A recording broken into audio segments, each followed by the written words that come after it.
What is happening, guys? It's your boy TC back with another video. So that was the reaction that we were looking for. Of course, the result on Thursday wasn't ideal. However, the team bounced back extremely well.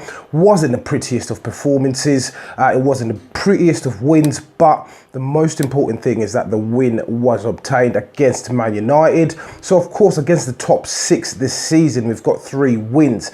But there's certain issues that we need to talk about, and we will certainly address them further on into the video. So let's just talk about the starting lineup.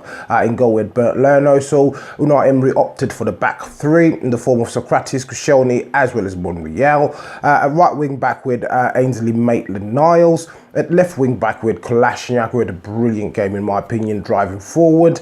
In the middle of midfield, or in the central midfield areas, we had Xhaka, Aaron Ramsey. Up top, we saw Aubameyang start with Lacazette for the first time in a very long time, as well as Mesut Ozil starting that particular game. So of course, it was one of those games that you had to go in with precaution. However, Arsenal started off on the front foot. We were certainly applying a hell of a lot of pressure. We didn't show any fear whatsoever.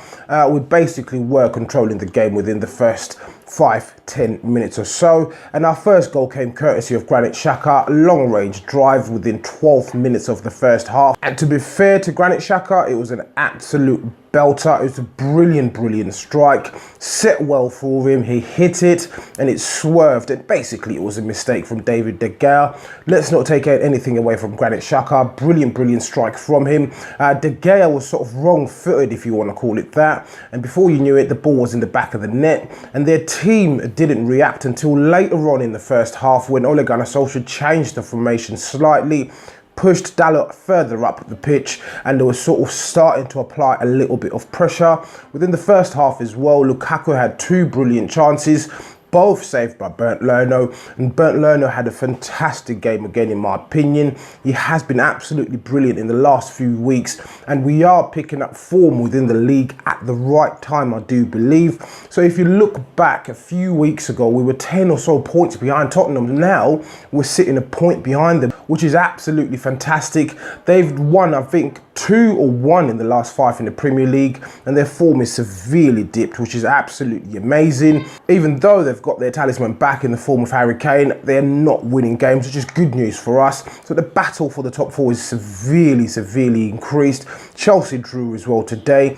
We won, and it's a fantastic day for us. So we sit at 60 points, and we are in 4th. Even if Chelsea win their next game, which is a game in hand, it will still leave us in 4th. Chances are it will still leave us in 4th due to the fact of the goal difference. So we've got the upper hand now. Our running is certainly much easier in comparison to all the other teams around us. But of course, let's not take anything away in the Premier League. So of course, as you all know, came back out in the second half. And Man United were all over us. Of course, you'd have known that Ole Gunnar Solskjaer would have actually torn into them, and they certainly were looking for that equalising goal, but it never came. Around about the 60th or so minute, we ended up getting a penalty, soft penalty, but I'll take it any day. It was a challenge on Lacazette by Fred.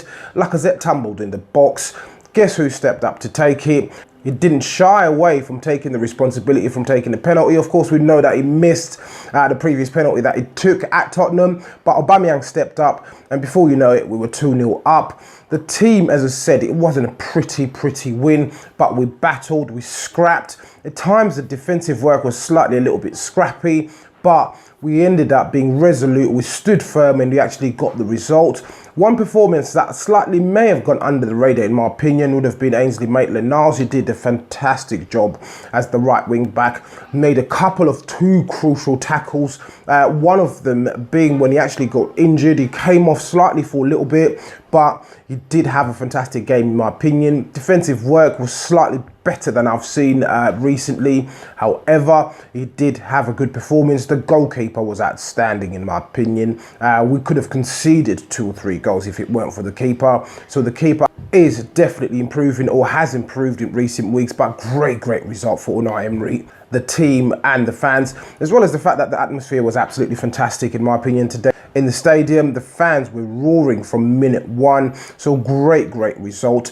I wouldn't have wished for anything else whatsoever. So at this point last season, we were 13 points adrift off the top 4.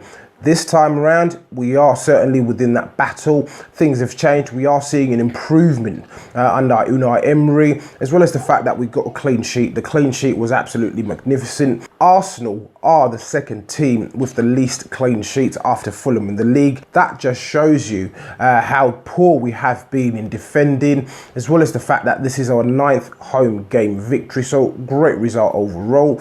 As usual, please do let me know what you think in the comments below. If you're watching this video and you're not subscribed to the channel, please do make sure that you do hit that subscribe button. So once again, guys, it's your boy TC from I'm Gonna Talk TV, and I'm out.